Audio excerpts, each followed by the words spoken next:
Brentford against Manchester United is live on talkSPORT, 12:30 lunchtime Saturday. Brian and Burma returning to the G-Tech. Manchester United looking to string together back-to-back victories after their win over Chelsea, but they haven't won in 7 away Premier League trips. Scott, how do they do this?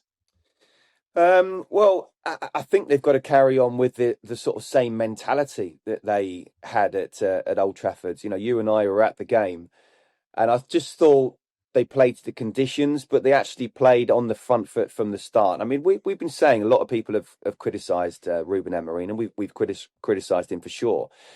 But if you look at each particular game, and the stats actually suggest that in terms of getting towards the box and getting shots, not necessarily on target, that they're right up there, if not number one, Manchester United. So I just think there's been periods of times in games where 30 minutes here, 45 minutes there. I thought they were very good and deserved to win, certainly after the first half performance against Chelsea.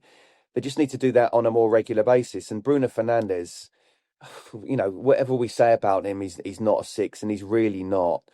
My goodness me, they need him in that side. He's just an absolutely superb player. And look, this is a great opportunity against a side that I still feel, if Keith gets them above the relegation zone, no matter how many places, he's done a great job. It's a great opportunity for United as well to get back-to-back victories.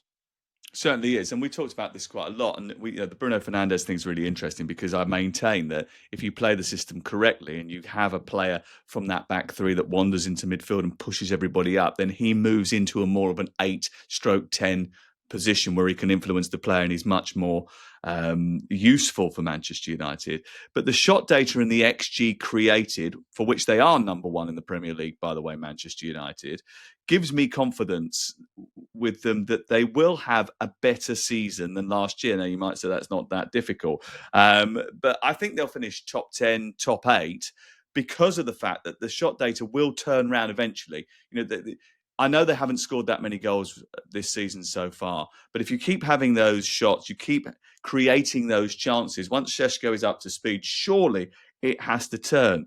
Crook, are you still anticipating a top 5 finish?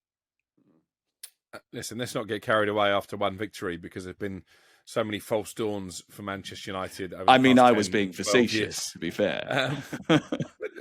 But it's an opportunity to put together a run of wins. Brentford away, followed by Sunderland at home before the international break. If they could win those two, and it's a big if because they don't tend to win back-to-back games these days, then I think the start to the campaign will take on a different complexion. Actually, the other stat that I found interesting is the fact that Opta say Manchester United have officially had the most difficult start to the season of any team in the Premier League. So because of that victory over Chelsea, all of a sudden it doesn't look too bad. Obviously, the Grimsby debacle in the Cup is still the anomaly, still the low ebb, but there are reasons to be positive. And as Scott has said, I think this is a real opportunity for United to put back-to-back wins on the board, and the feeling around Old Trafford will be a lot different then. The caveat is they've had issues at Brentford in the past. We remember that terrible day under Erik ten Hag, his second game in charge, when they got absolutely battered.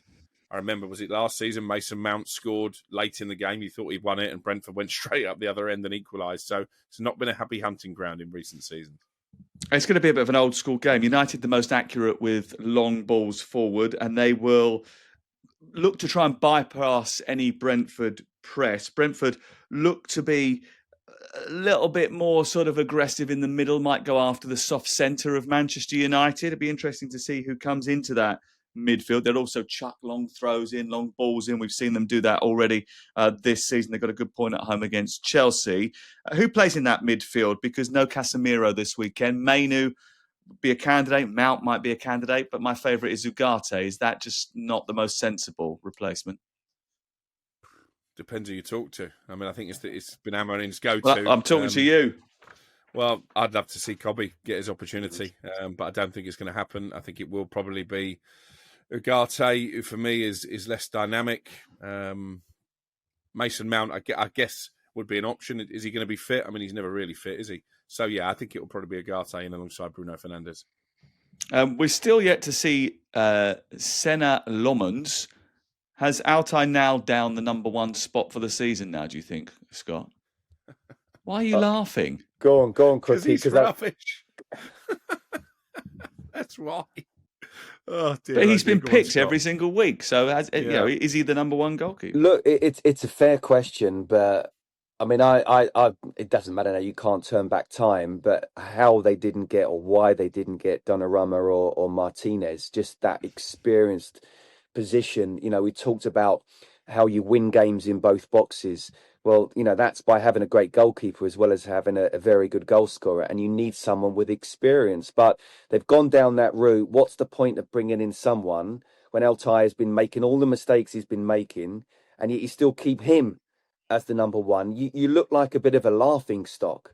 But the thing is, then you're hoping that this youngster, clearly with a lot of talent, is able to handle something, wearing the Manchester United shirt that a lot of not just goalkeepers, but outfield players haven't been able to do for the last decade. But what's the point of bringing him in if you don't use him? Because Altay, I agree with Crookie, he's not good enough. Yeah, handling very important, especially in his position. Crookmeister, Mike Manuel has been linked with a move to Manchester United in January. Is that something that you can update us on?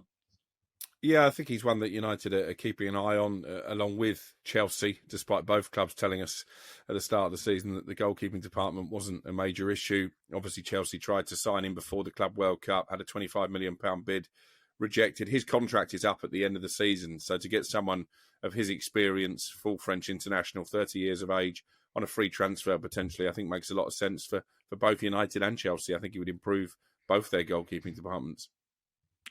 Crook, you also spoke to the United fan this week on Inside Devils who isn't cutting his hair until Manchester United win 5 games in a row. Whatever happens, you cannot join in on this challenge, okay? Because your hair grows very quickly. Now his is bushy, but if you don't cut your hair until they win 5 in a row, I mean, I'm not necessarily sure we'll fit you in the camera frame. That's a fair point, and actually, an appointment at the barbers is overdue for me. He could have done 2 games in a row and still be in the same situation. So 5 is ambitious. And actually, if you look at the games, I've mentioned the matches coming up before the international break. The first one back in October is Liverpool away, and then Brighton at home. So I'm not sure he's going to get to 5. To That's be honest, I think this is going to carry on. I mean, there's only Liverpool a Liverpool fan that could say something like that. Anybody else, even Man City and Arsenal, you don't say that. Well, let's have a look in a couple of months. Let's talk Brentford with Scott Minto. He is Keith Andrews' best pal. So many people have written Keith off, including Crookie, who then decided not to write him off, but now he's going to go back and write him off again. 4 points from 5 games. It's their worst start to a season in 5 campaigns. How concerned are you about them? Because the defensive frailties worry me. Yeah, and I sort of thought I was, the defensive side would be the better side. It would be more the goals, obviously, with Mbermo and Visser going. But they do seem to be conceding poor goals. It'd be interesting to see whether he goes 5 at the back or whether he goes with a 4. I think he's been very impressive so far, and even to turn around Crookie. I know he's willing to go again, but we know he flip-flops at any given time. But he's seen enough, and I've heard him say that he's been impressed by Keith so far. And there is only so much a manager can do. And I said, just forget the fact of the players that have gone. Anyone following Thomas Frank would struggle, and I say 17th would be a very good position to finish. But to lose who they've lost, plus your captain, your leader, those 2 front players as well, it was always going to be difficult. But this is the time now. This is where the Sunderland defeat and the Fulham defeat were very difficult, because they've got obviously United and City, and then you've got a 2-week stew over. And if he doesn't pick up any points out of those games, then, obviously people will be sharpening their knives. But the season's a long one. Brentford know what they're doing. More importantly, he knows what he's doing, and the Brentford fans just need to be patient.